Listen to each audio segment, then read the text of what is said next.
This happened when I was 14 or 15. My family lived in this old house that had been passed down for generations. My dad grew up there, and so did his parents before him. I don't live there anymore, but I still think about what I'm about to tell you. Like most houses, it had an attic. It was basically a graveyard for stuff nobody wanted to deal with, like old furniture, boxers of God knows what, and Christmas decorations. That last one was the only reason anyone ever went up there. Once a year, right before the holidays, and then once more to put everything back.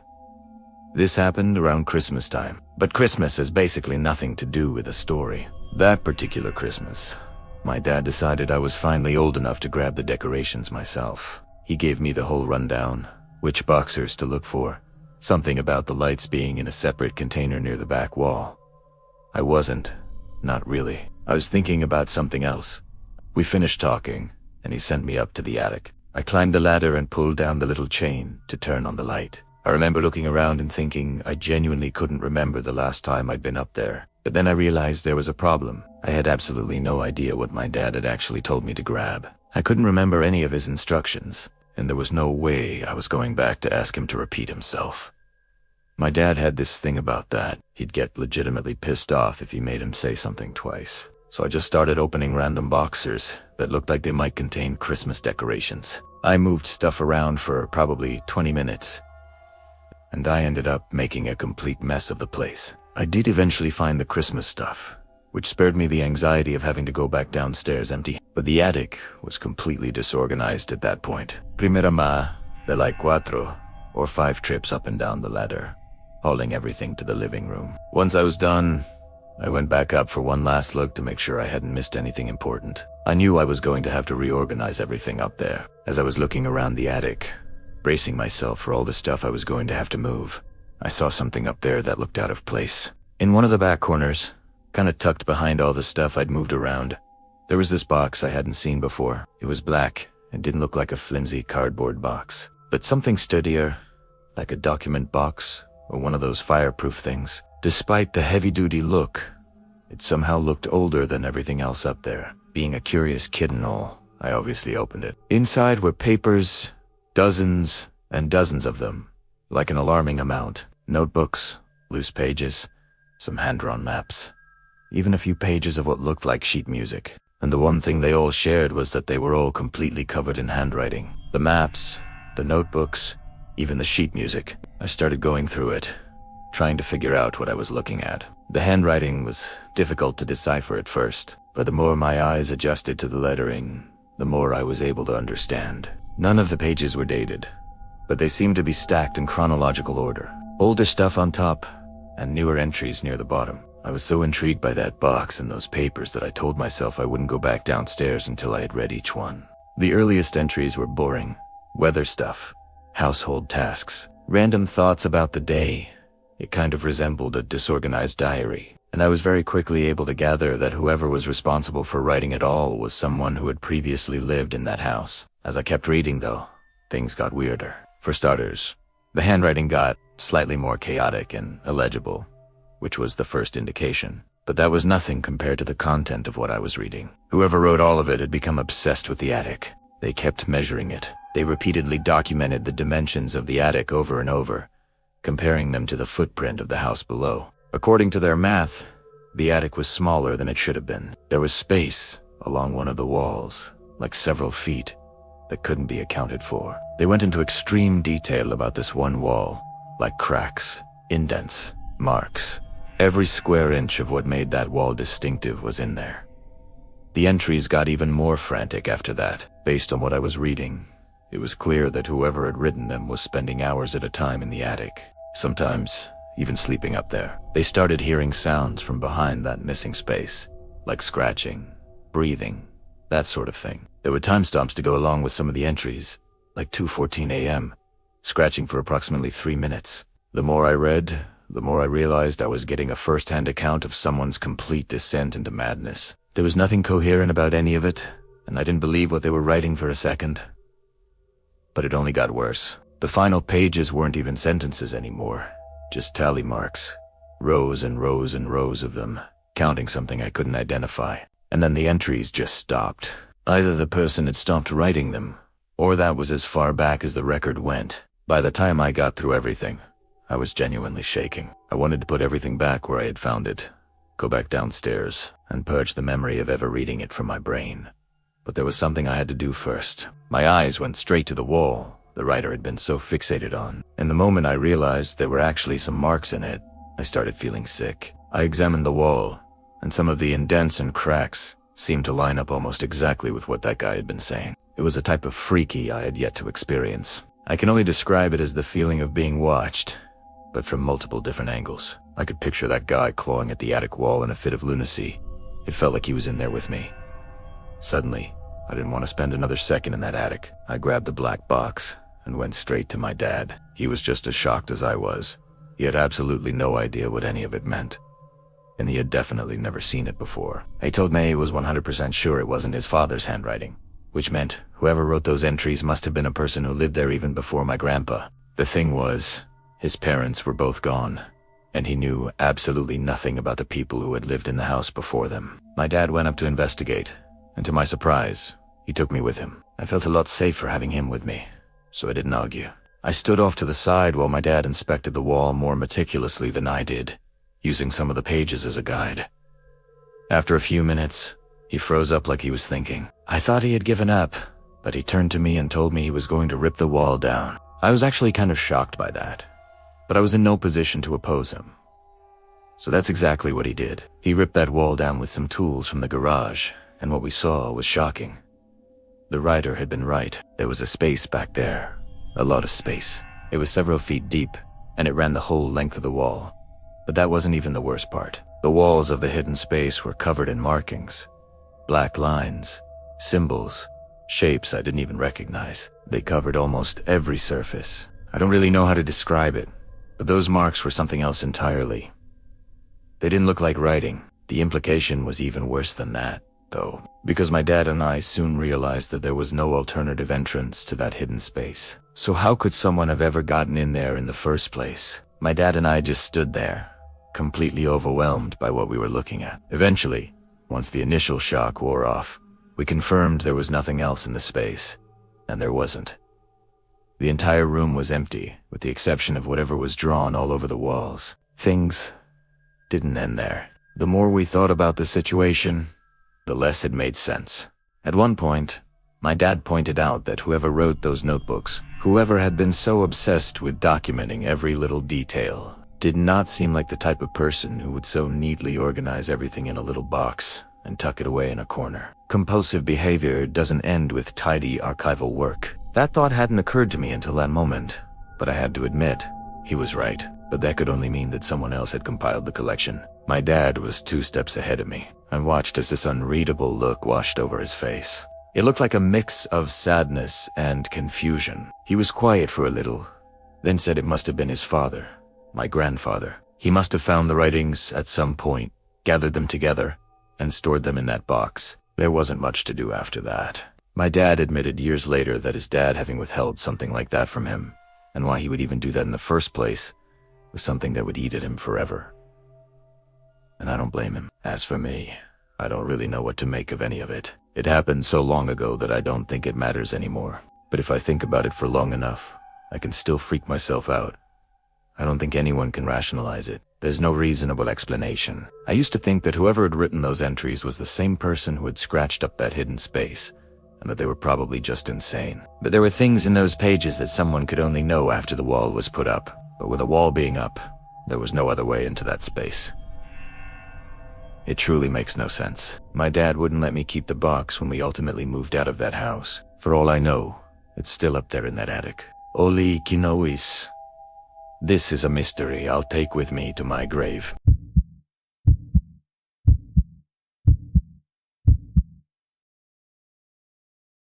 Bleecker Street apartment. DIY though apartment is charming, but empty. Filled with sunlight. Marcus Chun, mid-20s, stands in the middle of the living room, a moving box in his hands. He looks around, a smile of disbelief on his face. He sets the box down and walks down a narrow hallway. At the end, there's a simple wooden door with an old, tarnished brass lock. He reaches out, hesitates, then pulls his hand back. Shadowy. a nervous chuckle escaping his lips. Scene to end. Bleecker Street apartment, an AGHT weeks later. The apartment is now lived in. Cozy. Marcus is asleep in his bed. The time on his digital clock reads 2:13 a.m. A faint scratching sound begins, like nails on wood. Marcus stirs in his sleep, furrowing his brow. The sound seems to be coming from the hallway. He sits up, listening. The scratching stops. He shakes his head, attributing it to the old building, and lies back down. Int Bleecker Street apartment, Nita. A few nights later, Marcus is awake, sitting up in bed, staring into the darkness. The clock reads 2:47 a.m. He holds his breath. 3 loud, distinct knocks echo through the apartment. Marcus jolts. His heart pounding. He looks towards his bedroom door, then towards the hallway. Silence. He slowly gets out of bed and creeps into the living room, peering down the dark hallway at the locked closet door. Nothing. He looks spooked. Café. There we Marcus sits across from his friend. David, a half-eaten croissant, and 2 coffees are on the table. Marcus looks tired, his eyes baggy. MRCUS sits, not just mice. David Turnox. Every night. Exactly at 2:47. Then, breathing Davi look. It's called hypnagogia. Auditory hallucinations. You just moved. You're stressed. Your brain is playing tricks on you between being awake and asleep. It's totally normal. MRCUS, it feels real. DAV to get some noise-canceling headphones. A white noise machine. You'll sleep like a baby. Trust me. Scene 5. Int Bleecker Street apartment. DIY sunlight streams into the apartment. Marcus is at his kitchen table, a journal open in front of him. He's flipping through the pages, his expression shifting from confusion to pure terror. His own handwriting details the nightly occurrences. But underneath his entries, in a spidery, different script, are new words. Under 3 knocks. It now says, I knock for you.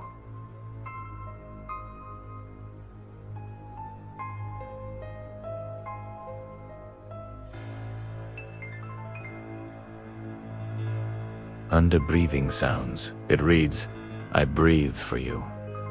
His hands tremble as he sees more. I wait for you. I watch for you. Bleecker Street apartment in AGH. DeMarcus sits on the edge of his bed, his laptop open on his desk, facing the hallway. The webcam's red recording light is a small, blinking eye in the dark. He's watching the live feed on the screen. The hallway is empty. The closet door still. He lies down but keeps his eyes glued to the screen, unable to relax. Eventually, his eyes grow heavy and drift shut. The digital clock on his nightstand hits 2:47 a.m. 3 sharp knocks. Marcus's eyes snap open. He doesn't move a muscle. He just stares at the laptop screen. The hallway on the feed is still empty. The closet door is closed. The 3 knocks come again, but this time they're louder, closer. A horrifying realization dawns on Marcos's face. The sound isn't coming from the hallway. It's coming from inside his bedroom. From his own wardrobe. He slowly turns his head from the laptop to look at his wardrobe. Then his eyes dot back to the laptop screen, which shows his own terrified face staring back. On the screen, the wardrobe door behind his sleeping form begins to creak open, revealing a pitch-black interior. An absence of light, a void in the shape of a person, detaches itself from the darkness. It glides silently toward the bed. Marcus, frozen in his own bed, can only watch the screen. He sees the dark shape lean over his on-screen self. He sees his own lips on the screen part. A whisper emerges, his own voice, yet utterly alien. Marcus on screen, I have been waiting for myself. Bleecker Street apartment. DIY. The apartment is silent, sun-drenched, and eerily still.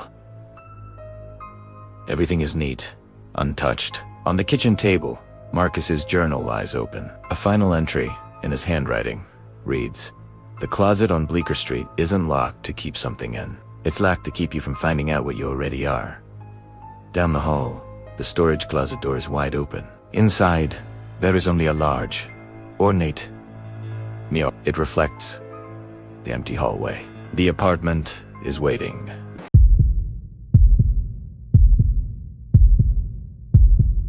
Dr. Helen Marchang had practiced psychiatry in Lakefield for 23 years when she received the strangest referral of her career. The patient, a woman named Clara Vance, had been found wandering the shores of Quechuanuca Lake in a catatonic state, muttering the same phrase repeatedly.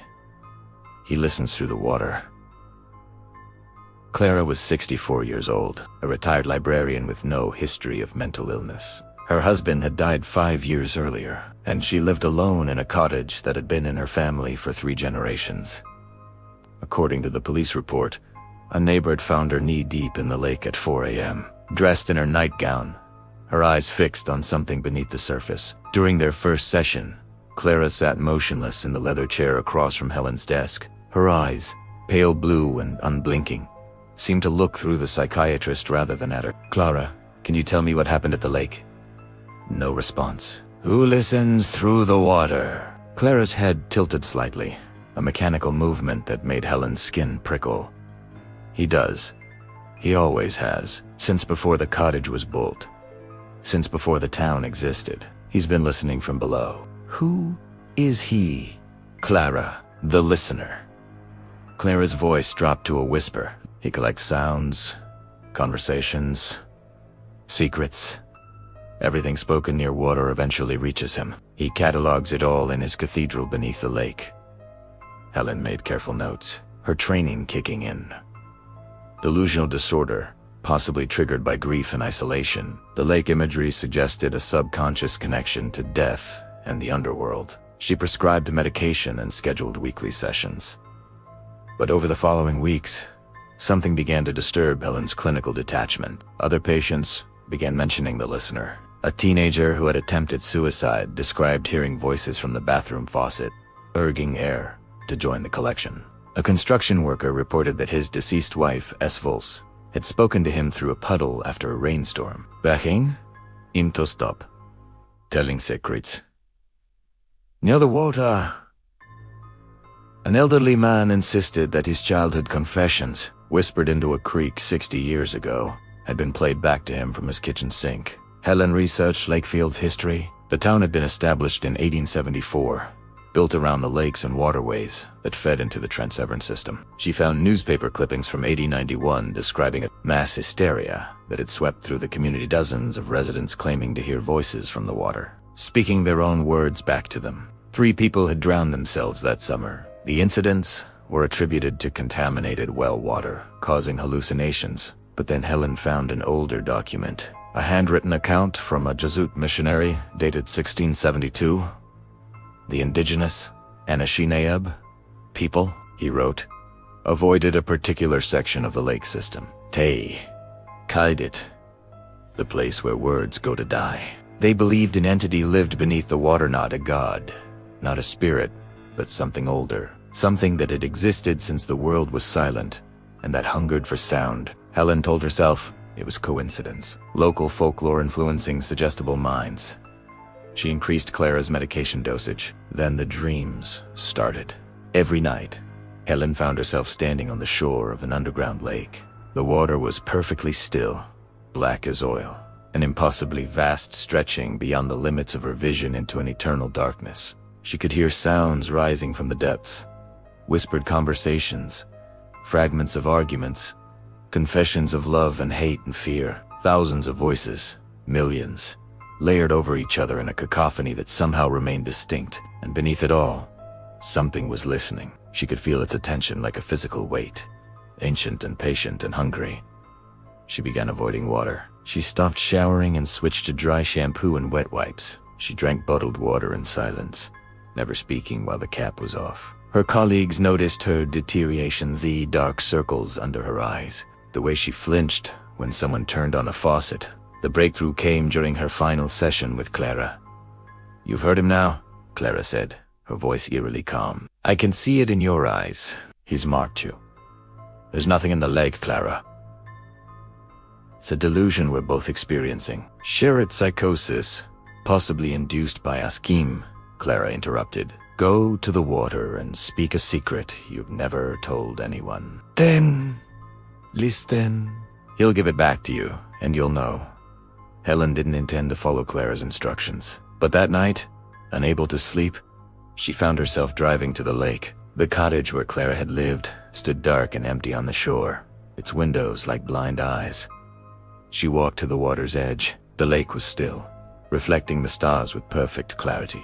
She stood there for a long moment, her heart pounding, her rational mind screaming at her to leave. Then she spoke. She whispered the secret she had carried for 40 years of the things she had done as a medical student. The mistakes she had buried so deep she had almost convinced herself it never happened. Her volts barely disturbed the air, softer than the wind. Slions. She let out a breath she hadn't known she was holding. Of course, nothing happened. She was a psychiatrist having a psychotic break, and she needed to. The water rippled. From somewhere beneath the surface, she heard her own voice speaking the words she had just whispered.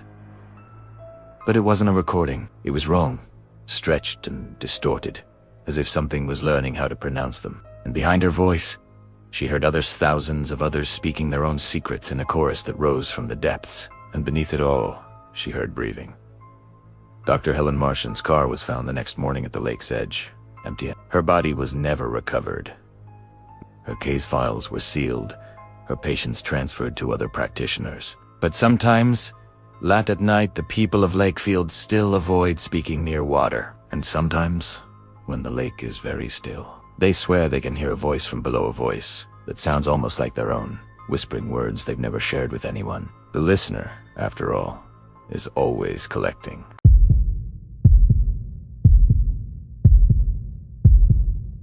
Have you ever looked into a mirror and felt like something was looking back? Not just your own reflection, but something else. Something watching from just beyond the glass. This is the chilling story of Stefan, a photographer who thought he found the perfect home, but instead found a living nightmare. Stefan was always drawn to the unusual, the forgotten corners of the world. That's what led him to a small, sun-drenched town in Mexico. There, nestled on a quiet street, was a house unlike any other he'd ever seen. From the outside, it was unassuming, but inside, every wall was covered in mirrors, floor to ceiling, wall to wall, an endless labyrinth of reflections. For a photographer, it was a dream, a canvas of light and angles. He bought it immediately, imagining the incredible photos he would create. The first few weeks were magical. Stefan spent his days capturing the way sunlight danced through the mirrored halls, creating infinite corridors of light. But as the sun went down, the house changed. The reflections became distorted, warped.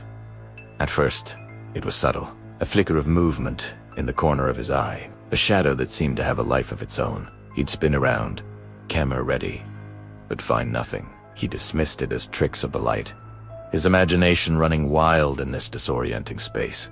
Then, he started hearing things, a soft whisper, like a sigh on the wind, that seemed to come from the mirrors themselves. Sometimes, he'd hear faint, melodic humming. He tried to record the sounds, but his equipment picked up nothing but silence. He was starting to feel like he wasn't alone. He began to see her, a fleeting image in the glass, a woman with long, dark hair and eyes filled with an ancient sadness. She would appear for a split second in a distant reflection, only to vanish when he tried to focus. Instead of being scared, Stefan became obsessed. This was the ultimate subject, a ghost in the glass. He set up cameras all over the house, determined to capture definitive proof of the woman in the mirror. He spent his days and nights glued to the monitors, poring over hours of footage. He learned her patterns. She appeared most often at dusk and dawn, the liminal hours between day and night. Her reflection would sometimes linger, her expression one of deep sorrow, as if she was trying to communicate. Trapped just beyond his reach, his obsession consumed him. He stopped eating, stopped sleeping. His world shrank to the four mirrored walls of the house and the ghostly face on his screens. He felt a strange connection to her, a mix of pity and fascination. He spoke to her, asking her name, her story. The only reply was the mournful silence of the house and her sad, fleeting image. He started to believe she was a prisoner, her soul bound to the reflections. One evening, as a storm raged outside, the house felt different.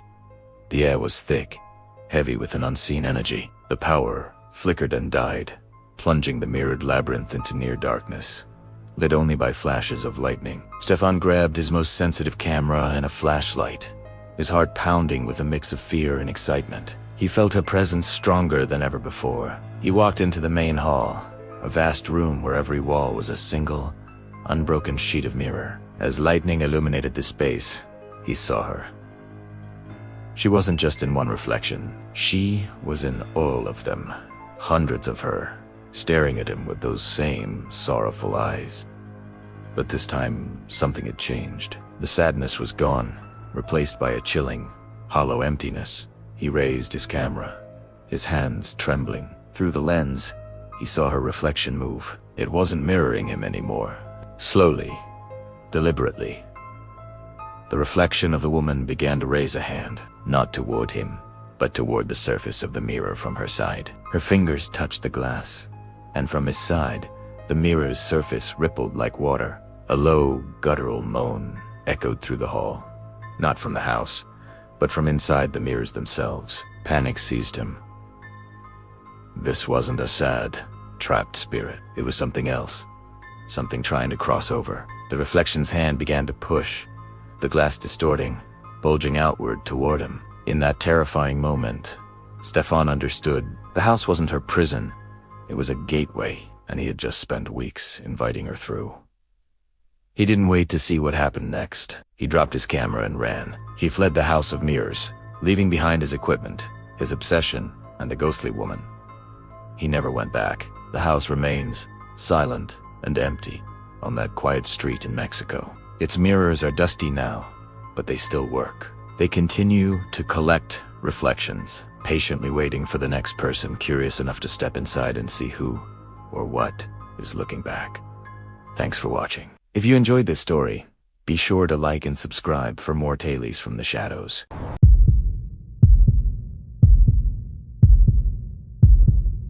Nurse Eleanor Price had worked the night shift at Mercy General Hospital for 11 years. She knew every corridor, every storage closet, every flickering fluorescent light in the Victorian era below. She had seen patients die peacefully and violently. She had held hands with the dying and closed the eyes of the dead. Nothing frightened her anymore, until she was assigned to Ward 7.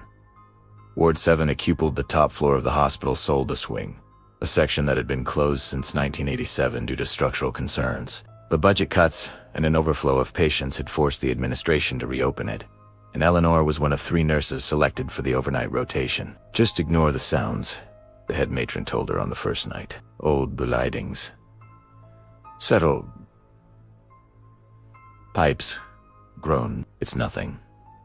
Eleanor wanted to ask what sounds, specifically, but the matron had already walked away. The ward held 12 beds, all occupied by long-term care, patients mostly elderly, mostly comatose, mostly forgotten by their families.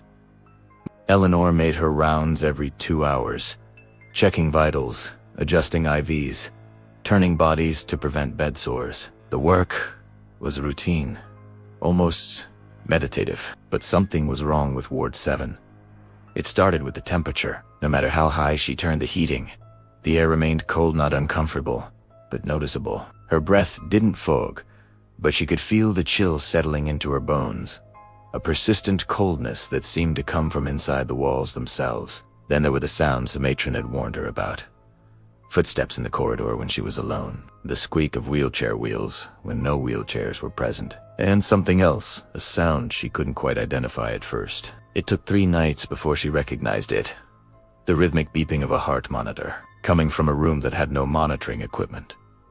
Eleanor investigated. Room 7C was empty, its bed stripped bare, its walls painted the same institutional green as every other room. But the beeping continued slow, steady, like a resting heartbeat. She pressed her ear to the wall. The sound was coming from inside the plaster. She told the other nurses. They exchanged glances, but said nothing. One of them, a young woman named Sarah, finally spoke. "We don't talk about 7C. Why not?" "Because of what happened there." Before the ward closed, the story came out in fragments over the following weeks. In 1986, A patient named Arthur Brennan had been admitted to Ward 7 after a severe stroke left him paralyzed and unable to speak. He was conscious, the doctors believed, but trapped inside his own body, a condition they called locked-in syndrome. He could blink, and that was all. For months, Arthur lay in room 7C, aware of everything around him but unable to communicate. The nurses spoke over him as if he weren't there. The doctors discussed his case in clinical terms, debating whether to continue treatment or let nature take its course. His family visited less and less frequently. Then, according to hospital records, Arthur Brennan died on November 14, 1986. Cardiac arrest, natural causes. But Sarah told Eleanor a different story. He didn't just die, she whispered during a smoke break outside the loading dock. My aunt worked here back then. She said the night staff heard him screaming, not out loud, because he couldn't scream, but in their heads. Like his thoughts were so desperate, they became audible. They found him the next morning with his eyes wide open, staring at the ceiling, and every single monitor in the ward had flatlined at the same moment. Las 3:33. Eleanor wanted to dismiss it as hospital folklore, the kind of ghost story that accumulated around old buildings, like dust. But the beeping in room 7C continued, night after night, and sometimes, when she checked on her patients in the early hours, she found them awake, not just a wake alert, their eyes tracking something she couldn't see. What are you looking at? She asked Mrs. Pattison, a dementia patient who hadn't spoken in months. Mrs. Pattison's lips moved. A whisper emerged. The man who can't move. He's standing behind you. Eleanor spun around. The room was empty. When she turned back, Mrs. Pattison was asleep again, her face peaceful. The incidents escalated. Eleanor began finding notes in her own handwriting that she didn't remember writing, scribbled on patient charts, on napkins, on the margins of medical journals. They all said the same thing. I am still here. She developed insomnia, lying awake in her flat during the day, unable to escape the feeling that someone was watching her from the corner of the room. One night, she decided to confront whatever was happening in room 70. She waited until 3:30 a.m., then entered the empty room with a torch and a digital recorder. She sat on the bare mattress, her back against the wall, and spoke into the darkness. Arthur Brennan, if you're here, I want to help you. Silence. The beeping had stopped. Then the temperature dropped, not gradually, but all at once, as if she had walked into a freezer. Her torch flickered and died. In the darkness, she heard breathing. Not her own. Something ragged, desperate, ilk a man fighting for air. And then she felt it. A pressure against her chest, pushing her down onto the bed. She couldn't move. Her arms wouldn't respond. Her legs were paralyzed. She tried to scream, but no sound came out. Locked in? Syndrome. She was experiencing what Arthur Brennan had experienced, conscious, aware, but utterly helpless. She could feel her heart pounding, could see the ceiling above her and the faint light from the corridor, could hear footsteps approaching and then receding without stopping to help. Minutes passed. Hours. She couldn't tell. Time became meaningless when you couldn't move, couldn't speak, couldn't do anything but think and feel and fear. Then, just as suddenly as it had begun, the paralysis lifted. Eleanor gasped, rolling off the bed and crawling toward the door on hands and knees. She didn't stop until she reached the nurse's station, where she sat, shaking until dawn. She requested a transfer the next day. The matron approved it without question. But the story doesn't end there. 2 weeks later, Eleanor was cleaning out her locker when she found a folded piece of paper she didn't remember putting there. She opened it with trembling hands. It was a photocopy of a hospital record from November 14th, 1986. Arthur Brennan's death certificate. But someone had written in the margins, not in her handwriting this time, but in a cramped, desperate scrawl that looked like it had been produced by someone who could barely control their hands. They said I was dead, but I heard them bury me. I felt the dirt. I am still here. I will always be here. And now you know what it feels like. Eleanor Price left Mercy General Hospital and never returned to nursing. She moved to a small village in Cornwall, as far from the city as she could get. She never speaks about what happened in Ward 7. But sometimes, late at night, she wakes to the sound of a heart monitor, beep, steady, patient, coming from somewhere inside the walls of her cottage. And sometimes, just before sleep takes her, she feels a pressure on her chest and wonders if this will be the night she go and move again. Ward 7 was closed permanently in 2019. The official reason was asbestos contamination, but the construction workers who came to seal the building reported hearing sounds from the top floor, foot breathing, and a rhythmic beeping that seemed to come from everywhere at once. They also reported finding words scratched into the walls of room 7 hundreds of times, covering every surface. I am still here. I am still here. I am still here. Some legends, after all, are born from real suffering, and some suffering never truly ends.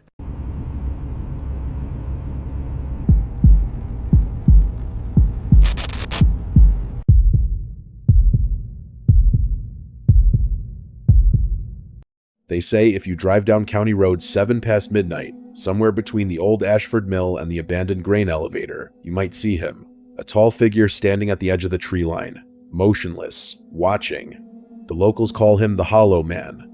My name is Marcus Wheeler. I grew up in Ashford Falls, a small town about 3 hours north of Toronto.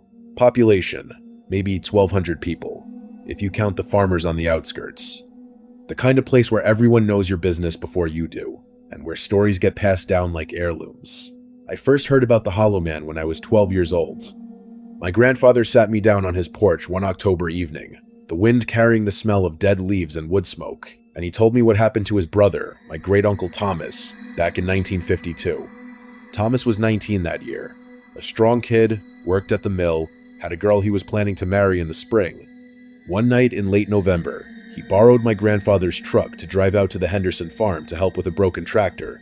Simple errand. Should have taken 2 hours at most. He never came back. They found the truck the next morning, parked perfectly on the shoulder of County Road 7, right where the old covered bridge crosses Ashford Creek. The engine was still running. The driver's door was wide open. Thomas's jacket was folded neatly on the passenger seat, along with his wallet and his watch. But Thomas himself had vanished completely. My grandfather was 16 at the time. He told me he joined the search party that combed those woods for 3 soiled weeks. They brought in dogs. They dragged the creek. They searched every barn, every cellar, every abandoned building within 20 miles. Nothing. But that wasn't the strange part, my grandfather said, his voice dropping low. The strange part was what old Mrs. Patterson told the sheriff. Mrs. Patterson lived in a farmhouse about a quarter mile from where they found the truck. She was 83 years old, half Bayand, and had never told a lie in her life. She said that around 11 o'clock that night, she heard a truck stop on the road. Then she heard a man's voice, young, confused, saying, "Hello? Is someone there? I can see you. Who are you?" Then silence. Then screaming. Not screaming like someone in pain, she said. Screaming like someone who had seen something that the human mind was never meant to see. The screaming lasted maybe 10 seconds. Then it stopped, mid-breath, like someone had cut a recording. After that, just the sound of the truck engine idling in the dark. They never found Thomas Wheeler. The case went cold. Life moved on, the way it does in small towns. People got married, had children, grew old, and died. The story became a legend, then a myth, then something parents told their kids to keep them from staying out too late. But the sightings continued. 1967. A truck driver named Earl Fenton reported seeing a tall figure standing in the middle of County Road 7 at 2 in the morning. He slammed on his brakes, but when his headlights hit the spot where the figure had been standing, there was nothing there. Just empty road and darkness. 1978. A teenage couple parked near the old bridge claimed they saw a man watching them from the tree line. When the boyfriend got out to confront him, the figure turned and walked into the woods. The boyfriend followed and found himself back at his car, somehow, with no memory of what had happened in between. His girlfriend said he'd been gone for almost 45 minutes. 1989. A woman named Sandra Chen broke down on County Road 7 during a snowstorm. While waiting for a tow truck, she saw a figure approaching through the snow. She described him as impossibly tall, with arms that hung too low, and a face that was empty. Not blank, not featureless, empty, like looking into a window with no room behind it. She locked her doors and prayed until the tow truck arrived. The driver found her in a state of shock. She never drove that road again. I was 24 years old, living in Toronto, working as a paralegal. I hadn't been back to Ashford Falls in almost 3 years, not since my grandfather's funeral, but my mother called me in October to tell me that my aunt had passed away, and could I please come home for the service. I drove up on a Thursday night. The funeral was Saturday. I figured I'd spend Friday cleaning out my aunt's house and maybe visit some old friends. The drive was uneventful, until I turned off the highway onto County Road 7. It was close to midnight, and fog had rolled in from the creek, thick as cotton, swallowing my headlights about 30 feet ahead. I slowed down to a crawl. I remember thinking about my great-auntie Thomas, about the stories, about how this was the same road, the same stretch of pavement, where he disappeared 51 years earlier. And then I saw him. He was standing at the edge of the road, just where the fog began to thin, near the tree line. A tall figure, impossibly tall. His arms hung at his sides, but they seemed wrong somehow, too long, the elbows bending at angles that made my stomach turn. I stopped the car. I don't know why. Every instinct in my body was screaming at me to floor the accelerator and never look back. But something held me there. Some terrible curiosity. Some need to know if the stories were true. I rolled down my window. The figure didn't move. "Hello?" I called out. My voice sounded small and thin in the fog. "Is someone there?" The figure's head tilted. Slowly. Like a bird examining something it doesn't understand. And then it spoke. Not with a voice. Nothing came from its mouth.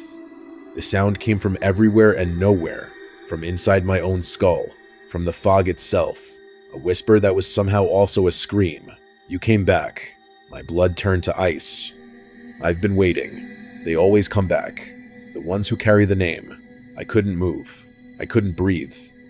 The figure began walking toward my car, and with each step, the fog seemed to fold around it, like it was pulling the darkness with it, and I saw its face. Sandra Chen was right. It wasn't blank. It wasn't featureless. It was empty, like looking into a hole cut into the fabric of reality. A void shaped like a human face, and somehow, impossibly, it was smiling. I don't remember screaming. I don't remember hitting the gas. I don't remember driving the last 8 miles to my mother's house. I only remember waking up the next morning in my childhood bedroom, my mother standing over me with a look of terror on her face. "Marcus," she whispered, "what happened to your hands?" I looked down. My knuckles were raw and bleeding, like I'd been pounding them against something for hours. And carved into my left palm, in shallow scratches that looked like they'd been made with a fingernail, were 2 words: "Come back." That was 23 years ago.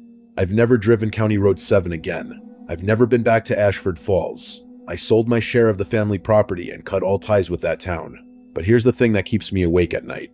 Last month I got a letter. No return address. Postmarked from Ashford Falls. Inside was a single photograph. Old, black and white, faded with age. It showed a young man standing next to a 1950s pickup truck. He was smiling, handsome, full of life. My great-uncle Thomas. And standing behind him, barely visible in the shadows of the tree line, was a tall figure with arms that hung too low. On the back of the photograph, in handwriting I didn't recognize, was a message. "The hollow places remember. The hollow places wait. And one day, Marcus, you'll answer when you hear your name called from the dark." I burned the photograph, but I can still see it when I close my eyes. And sometimes, late at night, I hear something outside my apartment window. A whisper that comes from everywhere and nowhere. A whisper that sounds like my name. They say the Hollow Man still walks County Road 7. They say he's patient. They say he's been waiting since before the town existed. Since before the road was paved. Since before humans first wandered into those woods and made the mistake of looking into the darkness between the trees. If you ever find yourself driving through rural Ontario late at night and you see a figure standing at the edge of the road, keep driving. Don't stop. Don't look. And whatever you do, don't answer when it calls your name.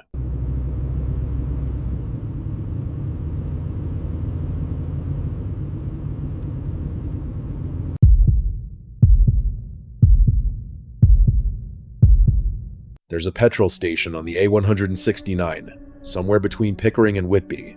You won't find it on any map. Your GPS won't acknowledge it exists. But if you're driving across the moors past midnight, when the fog rolls in thick as wool, you might see its lights flickering in the distance. The locals call it the station that shouldn't be. My name is Helen Cartwright. I'm a journalist based in York, and I've spent the last 15 years documenting unexplained phenomena across northern England. I've heard hundreds of stories, most of them nonsense, some of them mistaken identity, a handful genuinely inexplicable. But nothing prepared me for what happened in October of 2019. It started with a letter, handwritten, posted from Gothland, a small village on the edge of the North York moors. The writer was a retired lorry driver named Bernard Mills, 73 years old, and he wanted to tell me about something that had happened to him in 1987. I drove out to meet him on a gray Tuesday afternoon. Bernard lived alone in a stone cottage that looked like it had grown out of the moorland itself. He made me tea, sat me down by the fire, and told me his story. I was driving back from a delivery in Middlesbrough, Bernard began, his hands wrapped around his mug. It was late past 1 in the morning. The weather had turned nasty. Rain coming down sideways, visibility practically nil. I should have pulled over and waltzed it out, but I wanted to get home to my wife. He paused, staring into the flames. I was maybe 20 minutes outside Whitby when my fuel gauge started dropping. Fast. Too fast. I'd filled up that morning, should have had plenty to get home, but the needle was falling like someone had pulled a plug. Bernard saw he had no choice but to look for somewhere to stop, and that's when he saw the lights. Just appeared out of nowhere. 1 second, nothing but black moorland and rain. The next, there's this petrol station, lit up like Christmas. Old-fashioned pumps, the kind with the glass tops. A little shop with a flat above it. Looked like something from the 1950s. He pulled in, grateful for the luck. The pumps were self-service, which struck him as odd for such an antiquated station. He filled his tank, then walked inside to pay. That's when I saw her, Bernard said, his voice dropping. The woman behind the counter. He described her as middle-aged, with dark hair pulled back in a severe bun. She wore a floral dress that looked decades out of fashion. Her skin was pale, not sickly, but colorless, like she'd never seen sunlight in her life. She smiled at me when I walked in, but it wasn't right. The smile didn't reach her eyes. Her eyes were, I don't know how to explain it. They looked past me, through me, like I wasn't really there. Bernard paid for his fuel. She accepted cash, counted it slowly, and put it in an old brass register. As he turned to leave, she spoke. "You're the third tonight." Bernard stopped. "Third, what?" The woman's smile widened, but her eyes remained empty. "The third one who shouldn't have stopped." Bernard said he left immediately. Didn't look back. Drove the rest of the way home with his heart pounding so hard he thought he might have a coronary. When he told his wife what happened, she solved he must have been tired, seeing things. The Moors played tricks on people. But Bernard knew what he'd seen. A week later, he drove the same route in daylight, trying to find the station again. There was nothing there. Just empty moorland, heather and gorse, sheep grazing on the hillside. No building, no pumps, no evidence that anything had ever stood in that spot. I asked around. Bernard told me. Quietly, mind you. Didn't want people thinking I'd gone soft in the head. Turns out I wasn't the first. He handed me a folder. Inside were photocopied newspaper clippings, handwritten notes, and a list of names with dates beside them. 17 people, spanning from 1962 to 2015. All of them had reported the same thing. A petrol station appearing out of nowhere on the A169, a woman behind the counter, and a cryptic comment about others who shouldn't have stopped. 11 of those 17 people were now dead. I spent the next 6 months investigating. I tracked down the surviving witnesses, read police reports, and dug through local archives. The pattern was disturbing. The deaths weren't violent, not obviously, anyway. Heart attacks, strokes, car accidents. One woman walked into the sea at Whitby and drowned. A man fell from the cliffs near Robin Hood's Bay. Another simply never woke up from a nap. But every single one led within 5 years of their encounter at the station. The locals had their own theories. Some saw the station was a remnant, a ghost building, imprinted on the landscape from some tragedy long forgotten. Others claimed the woman was a banshee of sorts, marking those whose time was running short. An elderly farmer named Arthur Penrose told me a different story. There was a petrol station there once, he said, back in the 50s, run by a woman named Edith Marsh, spinster, kept to herself, lived in the flat above the shop. According to Arthur, Edith had a peculiar habit. She kept records, not just of sales, but of everyone who stopped at her station. Names, dates, times, descriptions, notebooks full of them. Some folk thought she was lonely. Others thought she was touched in the head. But then people started noticing something strange. Edith had a gift or a curse, depending on your perspective. She could tell when someone was going to dill. Not how, not why, just when. She'd look at them with those empty eyes and say something odd. "You're the third tonight. You won't see another spring. Such a long drive for such a short time." Nobody belved her until the deaths started lining up with her predictions. In 1961, the station burned down. Electrical fire, they said. Edith Marsh died inside. They found her body in the shop, sitting behind the counter, surrounded by her notebooks. Every notebook was destroyed in the fire, all except one. Arthur gave me the notebook. He'd found it in his grandfather's belongings years ago, apparently. His grandfather had taken it from the scene before the authorities arrived. It was water damaged and charred around the edges, but still legible. The entries were meticulous. Name, date, time of visit, and a single notation beside each one, marked or passed. Those marked passed had no further entries. Those marked had a second date written beside them. I cross-referenced the names with death records. Every single person marked had died on the exact date Edith had written. The final entry in the notebook was dated October 14, 1961, the night of the fire. It read, "Edith Marsh, marked. The 14th of October, 1961. She had predicted her own death." I published my findings in a regional magazine. Most people dismissed it as creative fiction. A few wrote to share their own experiences. And then, in March of 2020, I received another letter. This one had no return address, no signature, just a single photograph and a handwritten note. The photograph showed the interior of a petrol station, old-fashioned, with a brass register and shelves lined with dusty products. Behind the counter stood a woman with dark hair pulled back in a bun, her face pale, her eyes empty. She was holding a notebook, and she was smiling. The note read, "Helen Cartwright, marked the 15th of March, 2025. I write this now because that date is less than 2 months away. I've been to doctors. I've had every test imaginable. Nothing wrong with me. Perfect health. But every night, when I close my eyes, I see her, the woman from the station, standing at the foot of my bed, notebook in hand, smiling that terrible empty smile. And sometimes, late at night, I hear a voice, not from outside, but from somewhere deep inside my own skull, whispering, 'You shouldn't have stopped.' They say the station that shouldn't be still appears on foggy nights. They say the woman is still there, counting visitors, marking names in her endless notebook. If you ever find yourself driving across the Yorkshire moors after midnight, and you see lights flickering in the distance, keep driving. Don't stop for fuel. Don't stop for anything, because once she sees you, once she writes your name, there's no crossing it out. The end.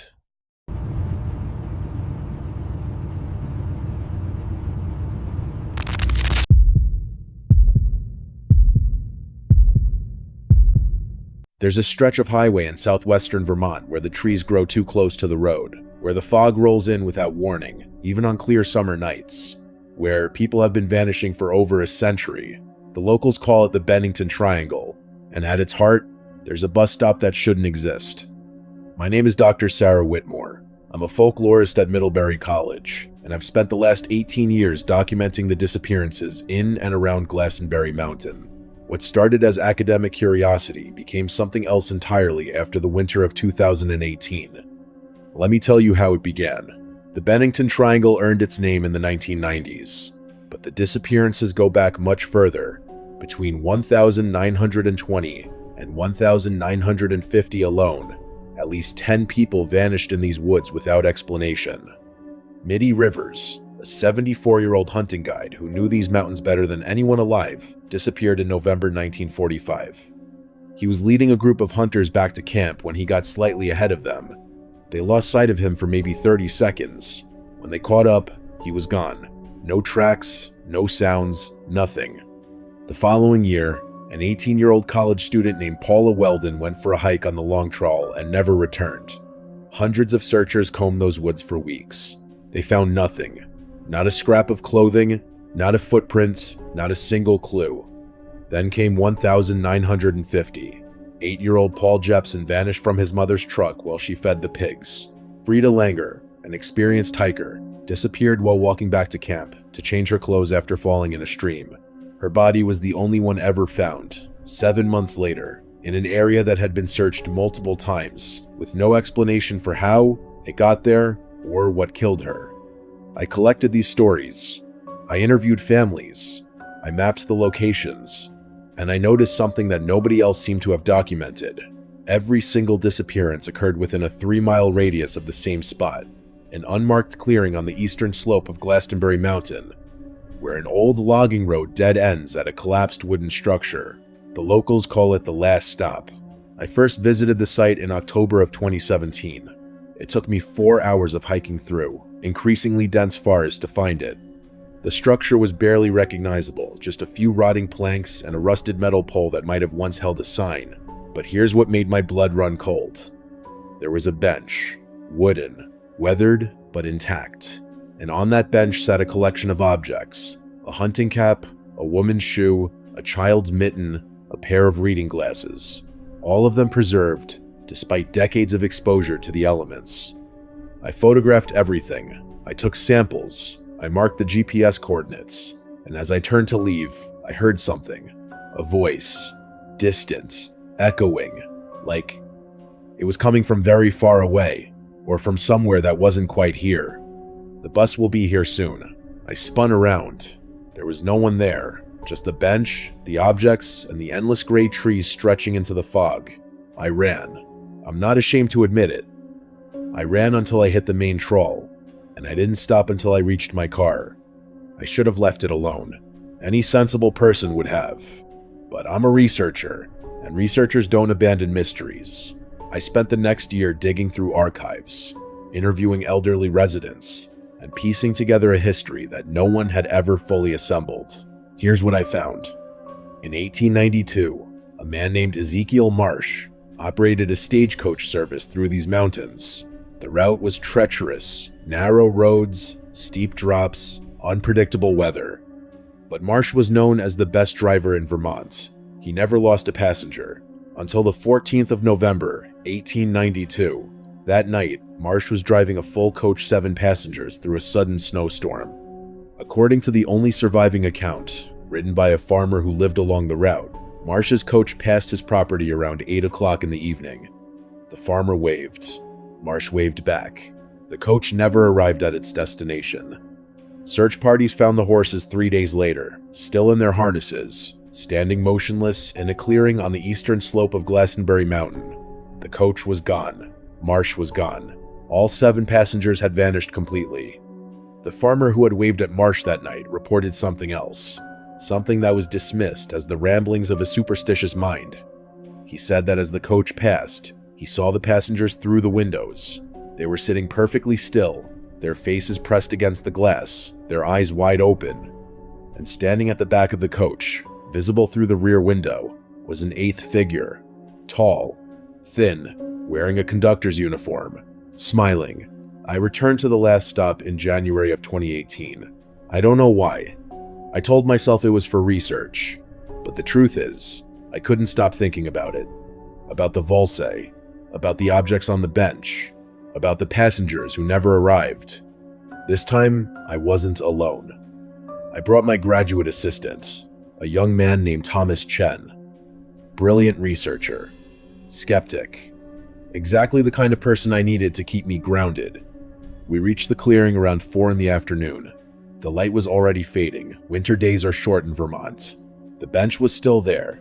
The objects were still there. But there was something new. A sign. Wooden, hand-painted, mounted on the rusted pole that I could have sworn was empty the year before. It read, "Last stop, next bus, 7 p.m. Thomas laughed. "Someone's having fun with us," he said. "Probably some local kids who heard about your research." I wanted to believe him. I really did. We set up cameras, we took measurements, we documented everything. and as the sun set and the temperature dropped, we waited. At 6:45, the fog rolled in. It came from nowhere. Thick, gray, impenetrable. One moment I could see Thomas standing 20 feet away. The next, I could barely see my own hands. "Sarah?" Thomas's voice was muffled, distant. "Sarah, where are you?" "I'm here," I called back. "Don't move. Just stay where you are." But his voice was getting farther away. Impossible. Neither of us had moved. "Sarah, there's someone here. I can see. I can see lights. Like headlights." But his voice cut off. "Thomas?" Silence. "Thomas?" I ran toward where I'd last heard him. The fog seemed to push back against me, thick as water, cold as ice. I stumbled over something, the bench, and fell to my knees. That's when I heard it. The sound of an engine. Old, rumbling, growing louder, and behind it, the creak of wooden wheels on frozen ground. Through the fog, I saw lights. Yellow, flickering, ilky old lamps. They were moving toward me, slow and steady, and behind them I could make out a shape. Long, dark, a stagecoach. I couldn't move. I couldn't breathe. I could only watch as the coach emerged from the fog and stopped directly in front of me. The door opened. Inside, I could see passengers. Dozens of them, packed onto benches, their faces pale, their eyes empty. Some wore modern clothing. Others wore fashions from decades past, flapper dresses, Victorian coats, hunting gear from the 1940s. And at the back of the coach, standing where no person should be able to stand, was the conductor. He was tall, impossibly tall, his head bent against the roof of the coach. His uniform was black, his face was shadow, and when he smiled, I saw that his mouth contained no teeth, no tongue, nothing but darkness. "Last stop," he said. His voice was the sound of wind through dead trees. "All aboard." One of the passengers turned to look at me. A young man in a red jacket, his face frozen in an expression of confused terror. "Thomas." He opened his mouth to speak, but no sound came out. His hand pressed against the window, fingers splayed, and I saw that his skin was already turning gray. The conductor's smile widens. "Room for one more." I ran. I don't remember the journey back. I don't remember reaching my car. I only remember waking up in the hospital 3 days later, hypothermic, dehydrated, with no memory of how I'd gotten there. Thomas Chen was never found. The search lasted 2 weeks. They brought in dogs, helicopters, thermal imaging. They found nothing. No. The conductor's smile widened. "Room for one more." I don't remember the journey back. I don't remember reaching my car. I only remember waking up in hospital 3 days later, hypothermic, dehydrated, with no memory of how I'd gotten there. Thomas Chen was never found. The search lasted 2 weeks. They brought in dogs, helicopters, thermal imaging. They found nothing body, no clothing, no sign that he had ever existed, except for one thing. When I finally returned to my office, I found a photograph waiting on my desk. It showed the interior old stagecoach, packed with passengers. In the back row, barely visible, was a young man in a red jaw, Thomas. On the back of the photograph, in handwriting I didn't recognize, was a message. "The next bus arrives the 30th of January, 2026. 7:07 p.m. We saved you a seat. That date is today." I've spent 8 years running. I moved to California. I changed my name. I tried to forget, but every hear the sound of that engine. Every night, I see the conductor's empty smile. And this morning, when I woke up, there was fog outside my window. Thick, gray, impenetrable, in Los Angeles. In January, I know what's coming. I know it doesn't matter how far I run.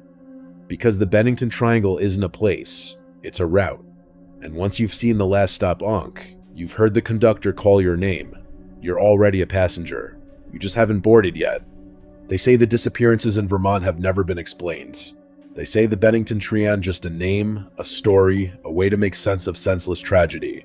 But if you ever find yourself on a lonely road when the fog rolls in, and you see lights flickering in the distance, and you hear the sound of an old engine growing closer, don't stop. Don't wait. And whatever you do, don't look at the passengers. Because once they see you, once the conductor writes your name in his ledger, there's no getting of. The last stop is always the final destination.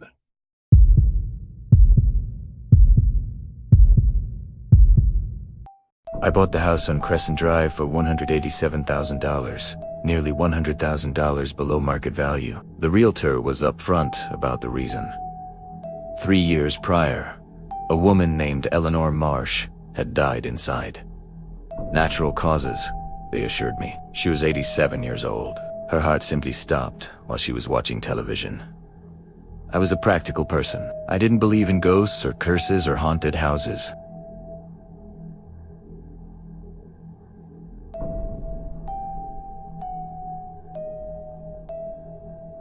The first few weeks were uneventful. I painted the walls, replaced the carpet, and tore out Eleanor's ancient floral wallpaper. I found small traces of her life in forgotten corners. A pair of reading glasses behind the bathroom radiator, a handwritten recipe for apple pie tucked into a kitchen drawer, a faded photograph of a young woman I assumed was Eleanor in happier times. I threw most of it away.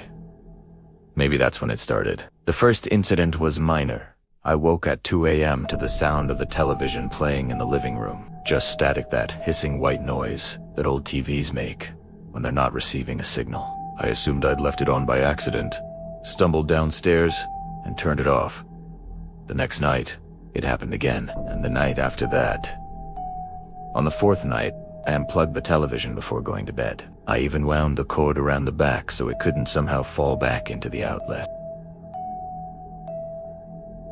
I lay there in the darkness, listening to that familiar hiss, my heart pounding against my ribs. The television was unplugged.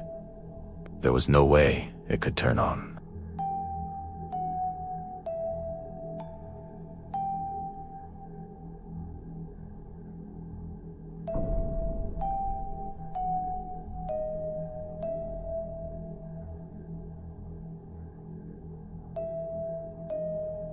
The temperature in the house seemed to fluctuate randomly, dropping 20 degrees in seconds before returning to normal. And then there were the footsteps. They always came at the same time. 3:17 a.m. I know because I started setting my alarm, wanting to catch whatever was making the sound.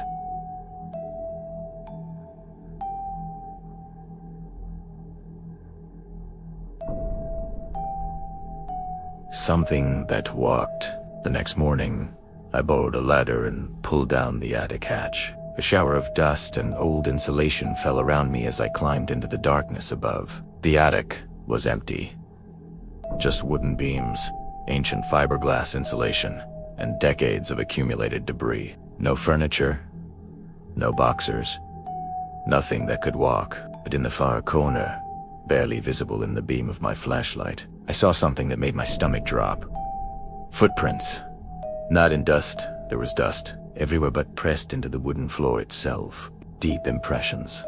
Ilk someone had stood in that exact spot for years, shifting their weight back and forth, wearing grooves into the wood. The footprints led from one end of the attic to the other and then stopped at the wall, as if whatever made them had walked straight through.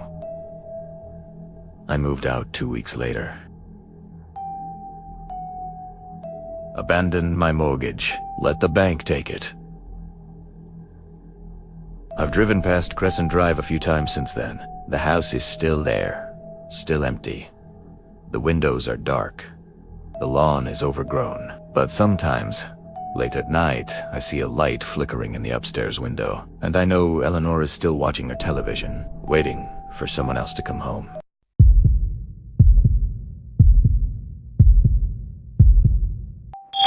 The house at 4421 Maplewood Drive had been in my family for 3 generations. When my parents decided to spend the weekend at my aunt's funeral in Minnesota, I insisted on staying behind. I was 17.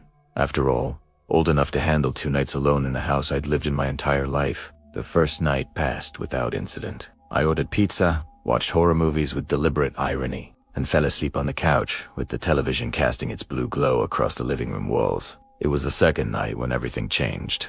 I remember the exact moment the feeling started. I was standing in the kitchen at 11:47 p.m., eating cold cereal over the sink because that's what you do when your parents aren't home. The house was silent except for the gentle hum of the refrigerator and the occasional creak of old wood settling in the February cold. Then I heard it, a single, soft tap against the kitchen window. I froze, spoon halfway to my mouth, milk dripping onto my shirt. My eyes moved slowly toward the window above the sink. Nothing but blackness stared back at me, the glass reflecting the bright kitchen light and transforming the outside world into an impenetrable void. Just a branch, Primetta told myself, the old oak tree by the house. But I knew the oak tree was on the opposite side of the property. I set the cereal bowl down and reached for the light switch. My fingers hesitated. Part of me understood that turning off the light would allow me to see outside, but another part, the ancient, primal part that remembered what it meant to be prey screamed at me to keep the light on. To stay visible, to not invite the darkness inside, I turned off the light. For a moment, I couldn't see anything. My eyes struggled to adjust, the afterimage of the bright bulb swimming in my vision. Then, slowly, the backyard materialized through the window glass. The wooden fence, the dormant garden beds, the rusted swing set I'd outgrown years ago. And something else. A figure standing perfectly still at the edge of the tree line. My heart didn't race. It stopped. For 3 eternal seconds, my body forgot how to function. The figure was too far away to make out any details, a dark shape that could have been a person, could have been a shadow, could have been my mind playing tricks on me. But shadows don't move, and this one took a step forward. I scrambled backward, slamming into the kitchen island. My hip erupted in pain, but I barely noticed. I couldn't look away from the window, couldn't stop watching as the figure took another step. Then another, moving with a slowness that felt deliberate, calculated, like it wanted me to watch, like it wanted me to understand that it was coming and there was nothing I could do to stop it. Primera, in, not to the front door. The figure was approaching from the back, and some instinct told me it would expect me to run that way. Instead, I sprinted to my bedroom on the 2nd floor, taking the stairs 3 at a time, my socks sliding on the hardwood as I rounded the corner. My bedroom door had a lock, just a flimsy button lock, the kind you could pop open with a credit card, but it was something. I slammed it shut and twisted the lock, then backed away until my legs hit the edge of my bed. Silence. The house was completely silent. I stood there in the darkness, breathing so hard I could barely hear anything else, straining my ears for any sound of entry. A door opening, a window breaking, footsteps on the stairs. Nothing. Minutes passed. Maybe 5. Maybe 20. Time had lost all meaning. My phone was downstairs on the kitchen counter, and there was no way I was going back for it. The landline was in my parents' bedroom at the end of the hall, but that would mean unlocking my door, leaving my safe space. Maybe I imagined it, I thought. Maybe it was just a deer or a neighbor checking on the house at midnight in the middle of winter, standing at the edge of my yard. The floorboard outside my door creaked. I stopped, breathing, every muscle in my body locked into place as I stared at the thin strip of light visible beneath my door. The hallway light was still off. I had even turned on any lights upstairs, but there was just enough ambient glow from the street lamp outside to illuminate the gap. A shadow passed across it. Not quick, not like someone walking by. Slow, deliberate, like someone standing outside my door, shifting their weight from one foot to the other. "Hello," my voice came out as a whisper. I tried again, louder. "Who's there?" No response. The doorknob turned, just slightly at first. Testing, then harder, the mechanism clicking against the lock. The door rattled in its frame as pressure was applied from the other side. "I have a gun," I screamed, the lie tearing from my throat. "I'm calling the police." The rattling stopped. Silence, again. I grabbed the baseball bat I kept next to my dresser, only real weapon I had, and positioned myself facing the door. My arms were shaking so badly I could barely keep my grip. For the next 3 hours, I didn't move. I stood there, bat raised, eyes fixed on that door, waiting for it to burst open. waiting for whatever was on the other side to finish what it had started. It never did. When dawn finally broke, casting gray light through my window, I found the courage to unlock my door. The hallway was empty. I searched the entire house, but still clutched in my trembling hands, and found nothing. No broken windows, no forced locks, no sign that anyone had been inside. But when I went to the kitchen to retrieve my phone, I noticed something that made my blood turn to ice. My cereal bowl was empty. I had left it half full on the counter when I ran. To this day, I don't know who or what was in my house that night. I don't know how they got in or how they left. The police found nothing. My parents found nothing. But sometimes, late at night, I still hear that single tap against the window, and I never, ever look.